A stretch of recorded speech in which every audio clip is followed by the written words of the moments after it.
Le violon noir. Dans un village du côté de Fédrin, Clément, un charpentier célibataire surnommé l'Éclopé, il était tombé d'un toit et boitait, montait sur le marais pour choisir des mortas. Têtu et maniaque, il choisissait avec soin ceux qu'il réservait pour les charpentes. Souvent, il se redressait pour écouter le vent sur le canal tout proche. Il entendait parfois des ritournelles, mi-siffler, mi-fredonner, des merveilles. Un jour, enfin, il découvrait d'où venaient ces airs ravissants. C'était Gilles, un gamin du village nommé le Rossignol. L'enfant le suivait, se cachait dans les roseaux et imitait les oiseaux. Ce petit Rossignol n'était pas ordinaire. Il était un peu simplet, baragouinait un drôle de langage, il était même un peu bigleux. Clément se dit que le ciel n'avait pas tout raté puisque un lutin musicien avait donné à ce marmot le génie de la mélodie. Un don, sans doute. Clément voulait faire plaisir à l'enfant. Dans son atelier, il prit un beau morceau de morta qu'il venait d'extraire. Il choisit un morta de cerisier qui, avec le temps, prendrait une belle couleur. Puis il façonna la forme d'un petit violon. Il trouva dans sa loge une souple baguette de coudrier. Avec la filasse de chanvre, il réalisa un archet et 4 fils de lin pour les cordes tendues. Sol, ré, la, mi. Mais les cordes restaient muettes. Le charpentier l'ignorait, mais il manquait à son ouvrage une cheville de bois calée dans le violon, l'âme du violon.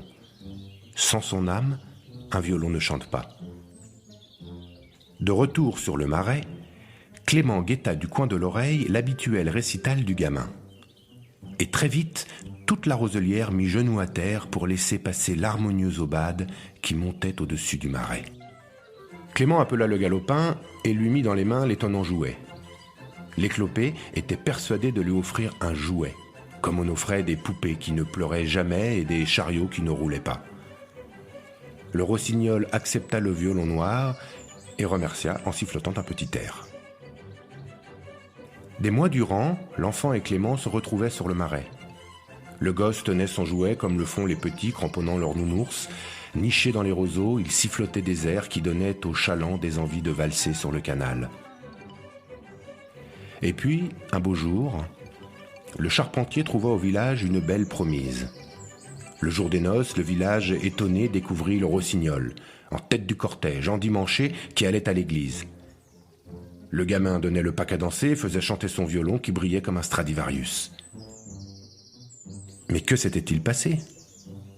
Eh bien, une nuit sans lune, un farfadet qui demeurait à Renrouette, luthier de son métier, s'aidant d'une clé de fa qui traînait là, à sa portée, avait placé habilement une âme dans le violon.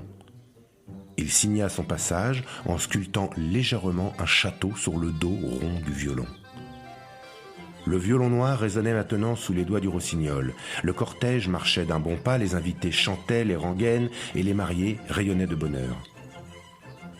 Après le banquet, après Bombance, au bal de noces, le gamin fit valser et danser tout le village.